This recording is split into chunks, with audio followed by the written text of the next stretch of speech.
दैत्यगुरु,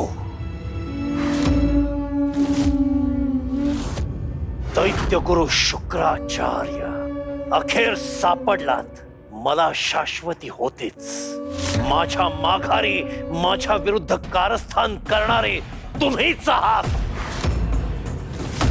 आज गुरुपौर्णिमा आहे, मला माझा मार्ग दाखवा.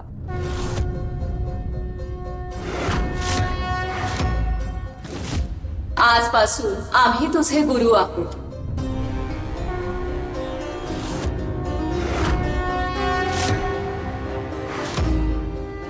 स्वच्छ धूत वस्त्र अंतरावं. त्या वस्त्रावर गंधाने पूर्वेकडून पश्चिमेकडे आणि उत्तरेकडून दक्षिणेकडे अशा 12 रेषा काढाव्यात. तेच व्यासपीठ होय.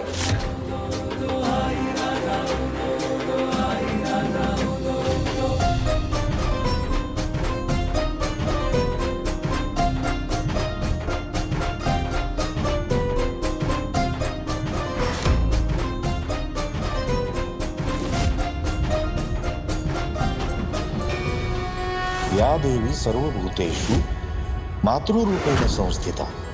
नमस्तस्यै नमस्तस्यै नमस्तस्यै नमो नमः. या देवी सर्वभूतेषु मातृरूपेण संस्थिता. नमस्तस्यै नमस्तस्यै नमस्तस्यै नमो नमः.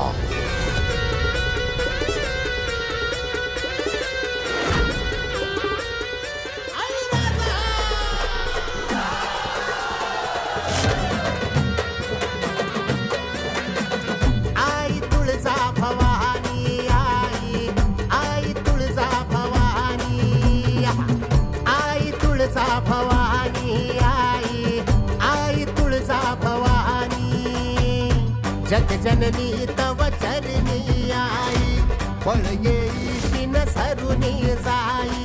सकळ पिडाने हरुनी आई, पोटाशी हे धरुनी आई. महिमा तव त्रिभुवनी तुळजाई. देवी, आम्हालाही तुम्हाला गुरुस्थानी मानून तुमचं पूजन करण्याची इच्छा आहे. आमचं बी भाग्य खुलल तुळजाई. तुमच्यासारखा गुरु मिळणं ह्याच्यापेक्षा मोठा योग कोणता?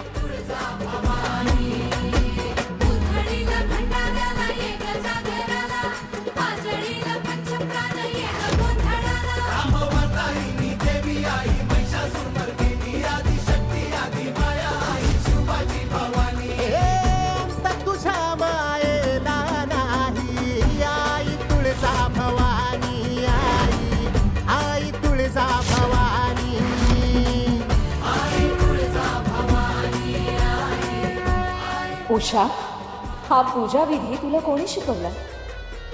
आमच्या गावात एक साधू महाराज आलं होतं. माझ्या आईने त्यांना गुरु मानलं होतं. ती दर गुरुपौर्णिमेला त्यांची अशीच पूजा करायची आणि शेवटी त्यांना गुरुदक्षिणा बी द्यायची. पण माझ्याकडे तुम्हाला द्यायला काही बी नाही गुरु माऊली. रिकाम्या हाताने उभी आहे मी. गुरुदक्षिणा ही केवळ धनाने दिली जात नाही उषा. शिष्याने मनापासून आत्मसात केलेले ज्ञान आणि त्या ज्ञानानुसार जगलेले आयुष्य, हीच गुरुला मिळणारी सर्वात श्रेष्ठ गुरुदक्षिणा असते. तरी बी गुरुदक्षिणा द्यायचं भाग्य प्रत्येक शिष्याला मिळायला पाहिजे ना. काळजी करू नको. योग्य वेळ आली की आम्ही तुझ्याकडून गुरुदक्षिणा नक्की मागू. परंतु आत्ता त्यापेक्षाही महत्वाचं कार्य सुरू करायचं. आज गुरु म्हणून आम्ही तुम्हा सर्व स्त्रियांना चातुर्मासात करायचा एक अत्यंत महत्वाचा विधी सांगणार आहोत. हा विधी श्रद्धेने केला तर जीवनातील अनेक संकटे दूर होण्याचा मार्ग मिळतो.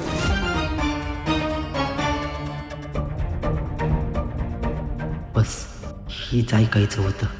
आता कान टावकारून.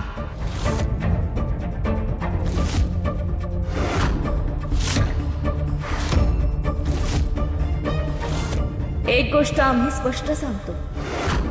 आज आम्ही तुम्हाला एक पूजाविधी सांगणार आहोत. त्यामुळे सर्व स्त्रियांनी इथे थांबावं. बाकीचे सर्वजण बाहेरूनही तो समजून घेऊ शकतील. योग्य वेळ आली की हा विधी प्रत्येक भक्ताला करता येईल आणि त्याचं पुण्य फळही प्रत्येकाला प्राप्त होईल.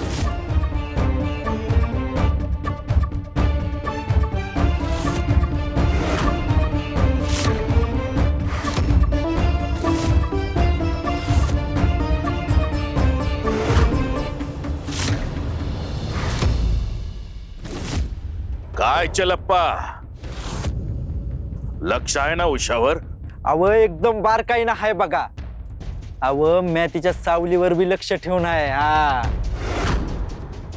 देवीनं तिला एक इदी सांगितला आहे आणि तो इदी उषानं केला की मग तिला तिच्या प्रश्नाचं उत्तर मिळणार आहे. बस हेच पाहिजे होतं मला. तो विधी काय आहे हे समद काढून आण. मग तो विधी कसा मोडायचा हे म्या बघतो.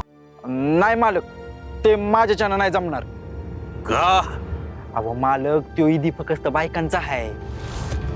तिथं पुरुषांना आत सोडत नाहीत. मग म्या कसा जाऊ? तुला कोणी सांगितलं की तू पुरुष म्हणून आत जाशील?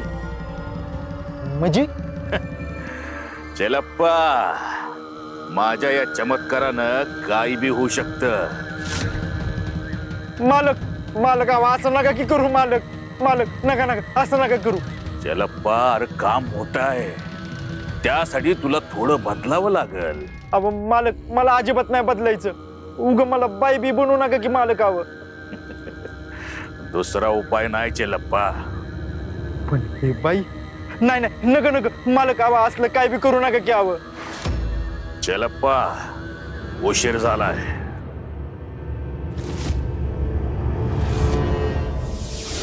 मालक, अहो अहो मालक, मालक अहो नका की. अहो हे काय चाललंय मालक? अहो मालक नका ना करू असं. मालक, अहो मालक वाचवा. मालक अहो असं नका की करू.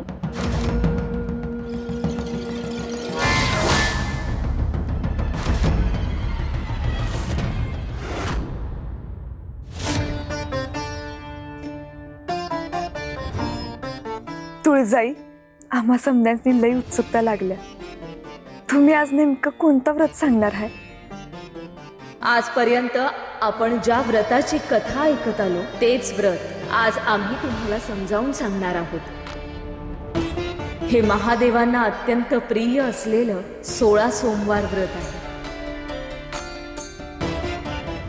ह्या व्रताच्या महिम्याने त्या पुजाऱ्याचा श्राप दूर झाला. पुढे या व्रतामुळे आणखी कितीतरी अद्भुत चमत्कार घडले, ते तुम्हाला कथेत समजतीलच.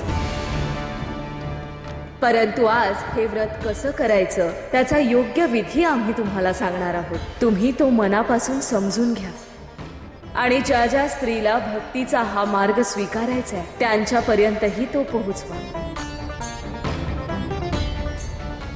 प्रणाम देवी आई.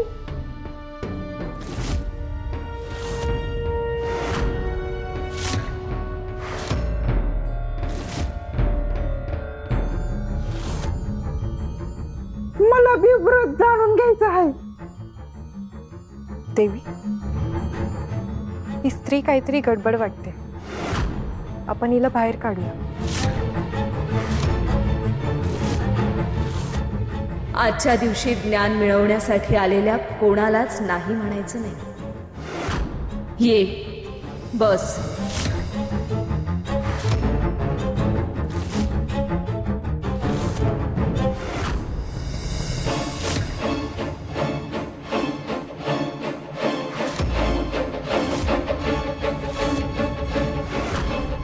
अगं बाई, ही कसली बसायची पद्धत?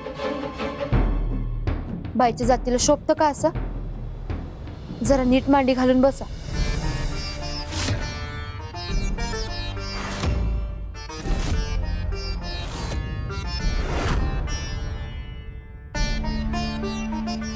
अरे देवा, बाई व्हायचं म्हणजे एवढं अवघड असतंय वय? तू ज्ञानासाठी नाही, हेतूसाठी इथे आलायस. ज्या ज्ञानाचा उपयोग भक्तीसाठी व्हायला हवा ते कपटासाठी वापरलं जाऊ नये म्हणून हा विधी तुझ्यापर्यंत कधीच पोहोचणार नाही.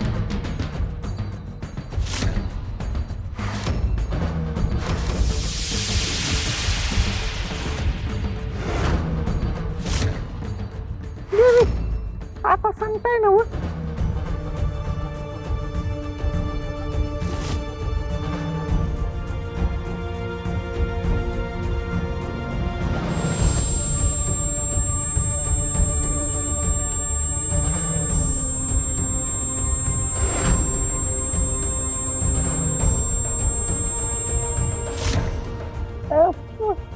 काय म्हणाले देवी?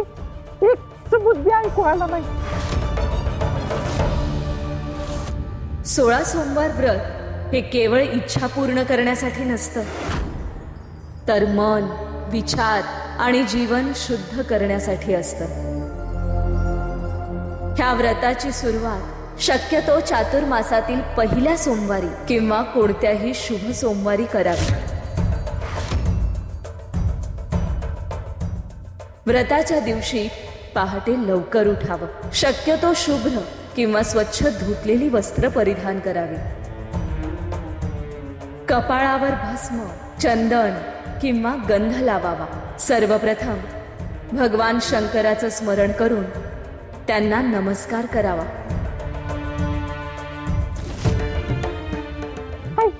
तुम्हाला ऐकू येते का व?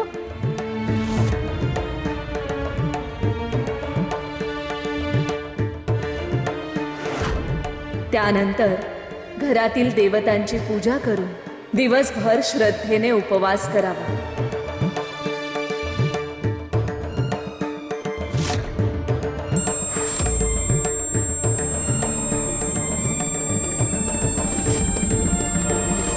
भैया हे काय झालं? आवाज कुठं गेला? ऐकू काय येईना? आणि त्यानंतर पूजेचं स्थान देवी जरा परत सांगता का?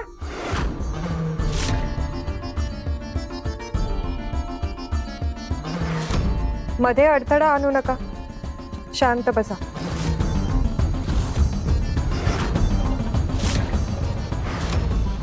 पूजेचं स्थान स्वच्छ धुवावं. पूजेच्या ठिकाणी रांगोळीने स्वस्तिक काढावं. त्यावर चौरंग किंवा पाट ठेवावा. त्यावर स्वच्छ पांढरं वस्त्र अंथरावं. त्या वस्त्रावर भगवान शंकराची पिंडी ठेवावी. आपल्या उजव्या बाजूला अक्षतांवर सुपारी ठेवून गणपतीचं पूजन करावं. डाव्या बाजूला घंटा ठेवावी. उदबत्ती, दीप, नैवेद्य, दक्षिणा आणि पूजेचं साहित्य आपल्या जवळ ठेवावं. समई प्रज्वलित करावी आणि भगवान शंकरांना बेलपत्र, पांढरी फुलं, जल, दूध आणि श्रद्धेने जे अर्पण करता येईल ते अर्पण करावं आणि ओम नमः शिवाय ह्या मंत्राचा जप करावा. महादेवांची आरती करून व्रताची कथा ऐकावी किंवा वाचावी. शेवटी नैवेद्य अर्पण करून प्रार्थना करावी. 16 सोमवार पूर्ण झाल्यावर उद्यापन करून गरजूंना अन्नदान किंवा आपल्या सामर्थ्यानुसार दान करावं. हे व्रत श्रद्धेने, संयमाने आणि अहंकाराशिवाय केलं तर त्याचं फळ निश्चित मिळतं. आम्हाला वाटतंय हा विधी सर्वांना व्यवस्थित समजला असेल. जिथं विधी सांगत होती तिथं मला काय बी ऐकू आलं नाही. आता मालकासने काय सांगू मी? वय देवी.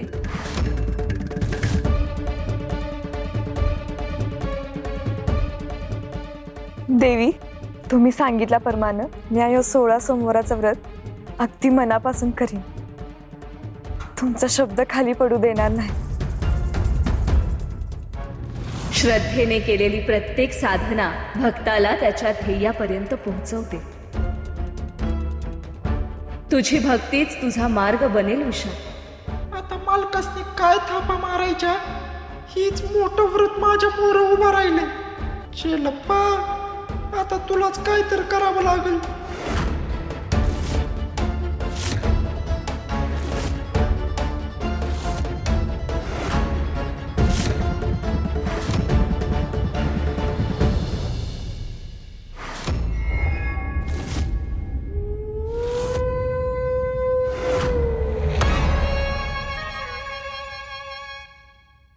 माझ्या प्रासादात गुप्तचर म्हणून वावरणारा, माझ्या विरुद्ध षडयंत्र रचणारा हा जो कोणी आहे तो आता वाचणार नाही.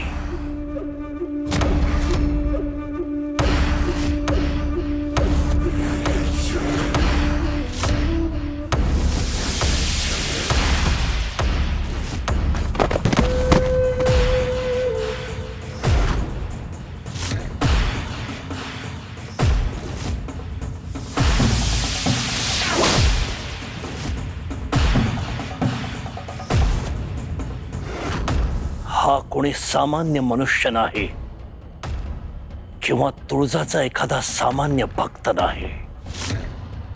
याच्याकडे अलौकिक शक्ती आहेत. आता याला शोधून काढावंच लागेल.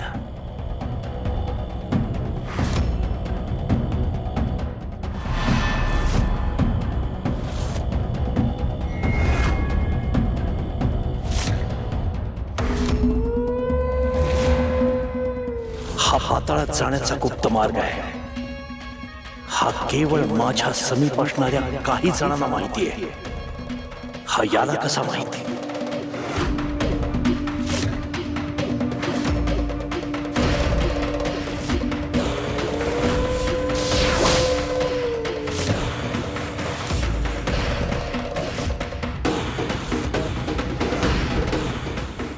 पाताल लोकस्य प्रवेशं प्रदर्शय. पाताल लोकस्य प्रवेशं प्रदर्शय.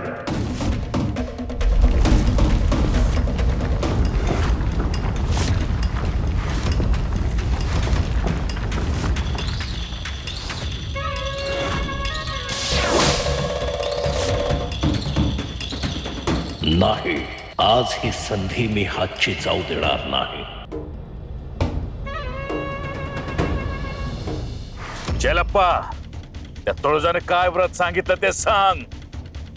व्रत मालक, मला आधी या यशातनं बाहेर काढा की हवं.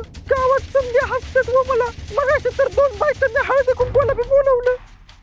आधी व्रत सांग, मगच तुला मूळ रूपात आणतो. अरे देवा, मला तर काय बी ऐकू आलं नाही की. आणि आता ही खरं जर मालकासने कळलं तर मालक मला असंच कायमचं बाय बनवून ठेवणार. शेलप्पा, आता तू थापा मार. तिनं सांगितलं की रोज सकाळी लवकर उठायचं. काय हे व्रत आहे? रोज सकाळी लवकर उठायचं? नाही, तेवढंच नाही. फक्त सकाळी उठायचं नाही, लवकर उठून वडाच्या झाडाला जायचं आणि उलट्या 7 प्रदक्षिणा घालायच्या. आणि मग डाव्या पायानं उजवा कान धरायचा आणि 3दा असं करायचं. आणि मग एका हातात नारळ, एका हातात भोपळा घेऊन एका पायावर उभं राहायचं. आणि मग गावाला पाठ करून उभं राहायचं. आणि मग डोळे मिटायचं आणि पो पो पो असं म्हणायचं. आणि होय, आणि शेळीला दूध आणि गाईला लाडू एवढं द्यायचं. काय होय, योच व्रत आहे. जो व्रत सांगितलं त्या तुळजानं? अहो, एकदम सबूत आणि सबूत. चेलप्पा, तू मला फसवत तर नाही ना? अयो मालक, मी तुम्हाला कशाला फसवू? तुम्ही वाटल्यास खात्री करून घ्या. खात्री करावीच लागेल.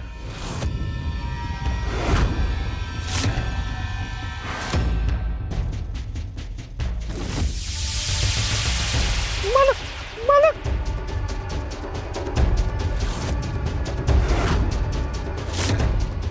मला काहीच ऐकू आलं नाही. मला आत बी बसू दिलं नाही.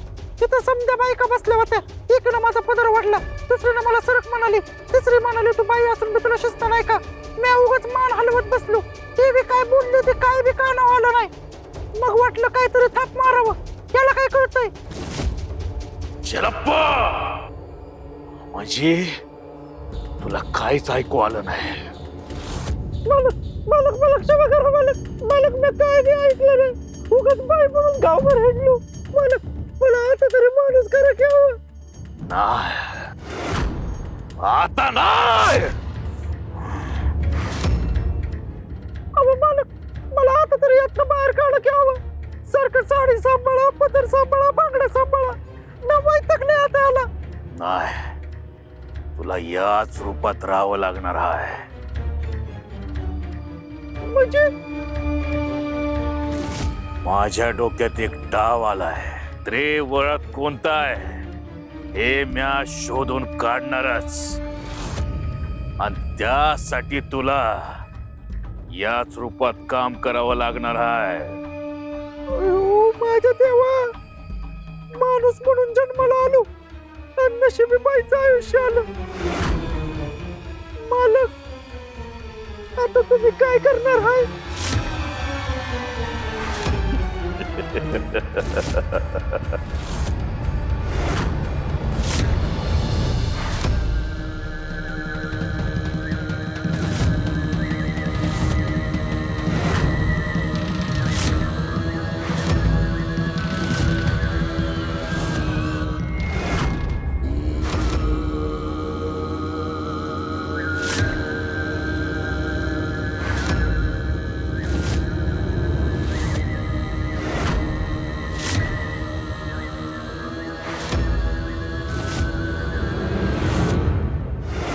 ही कोण आहे आणि पाताळाच्या या निषिद्ध भागात ही काय करते आहे? तुम्ही आला आज यायला उशीर झाला.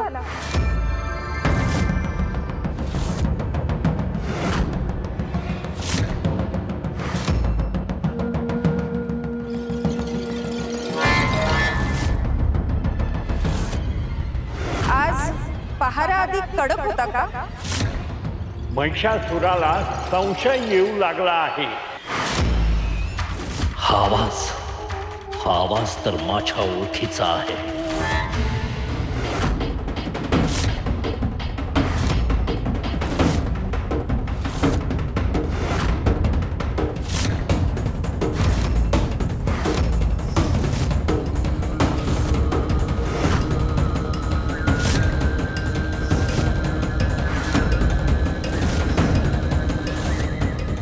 दैत्यगुरु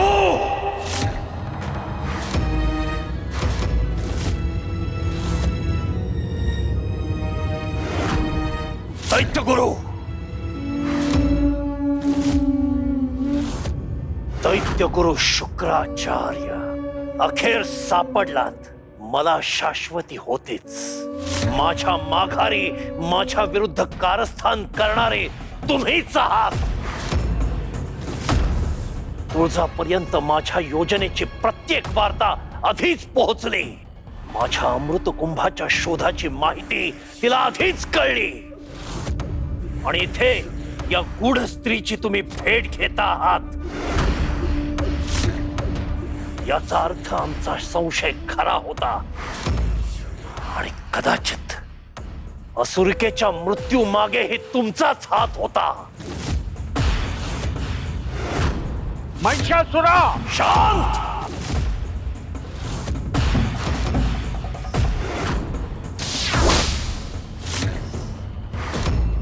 दैत्यगुरु शुक्राचार्य आज तुम्हाला तुमच्या प्रत्येक विश्वासघाताचं शासन मिळेल.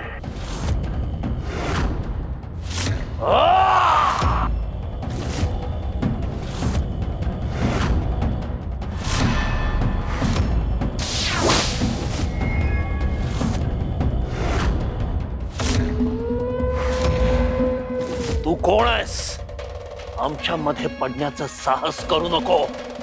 मी कोण आहे हे तुला योग्य वेळी कळेलच. पण आज एक गोष्ट जाणून घे. ज्यांच्यावर तू वार करत आहेस तेच प्रत्यक्षात तुझ्यासाठी कार्य करत आहेत. काय काय म्हणालीस? तुला वाटतं तसं शुक्राचार्यांचा असुरिकांच्या मृत्यूशी काहीही संबंध नाही. ते तुळजाला का निरोप देतील? आम्ही स्वतः तुळजाची शक्ती कमी करण्यासाठी योजना आखत आहोत. मग तिची मदत करण्याचं कारणच काय? सत्य बोलतीये, ती सत्य बोलतीये महिषासुरा. तुझा अजूनही माझ्यावर विश्वास नाही? या आधीही तू शुंभासोबत योजना आखलीस आणि ती माझ्यापासून लपवलीस. तेव्हाही तुला मी एकच सांगितलं होतं महिषासुरा की मी असुर गुरु आहे. माझा प्रत्येक विचार, माझी प्रत्येक कृती ही फक्त असुरांसाठीच असते. असं असेल तर हे सगळं माझ्यापासून लपवून का ठेवलं दैत्यगुरु? महिषासुरा, प्रत्येक गोष्टीची योग्य वेळ यावी लागते आणि आता ती वेळ आलेली आहे. महिषासुरा, चातुर्मासाचं संपूर्ण उत्तरदायित्व यावेळी तुळजाकडे आहे आणि हा काळ जर तिने निर्विघ्नपणे पूर्ण केला तर तिची भक्ती, तिचं सामर्थ्य, तिचा प्रभाव एवढा वाढेल की तिला रोखणं कोणालाही शक्य होणार नाही. म्हणूनच आता मतभेद विसरण्याची वेळ आली आहे. आपण वेगवेगळे लढलो तर पराभव निश्चित आहे, पण आपण एकत्र आलो तर तुळजाला आव्हान देता येईल. महिषासुरा, माझ्यावर विश्वास ठेव. आपण एकत्र आलो तरच हा डाव जिंकू शकतो.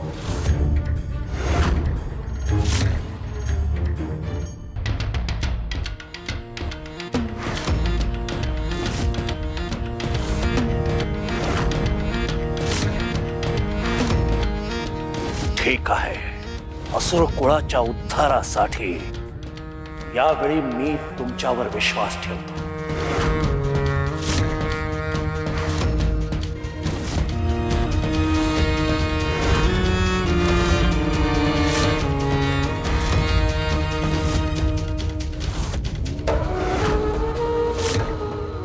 आजपासून आपला उद्देश एकच, चातुर्मास रोखून तुळजाचं सामर्थ्य कमी करायचं आणि योग्य वेळी तिला आपल्या अंकित करून संपूर्ण भूमंडळावर असुरांचं वर्चस्व प्रस्थापित करायचं.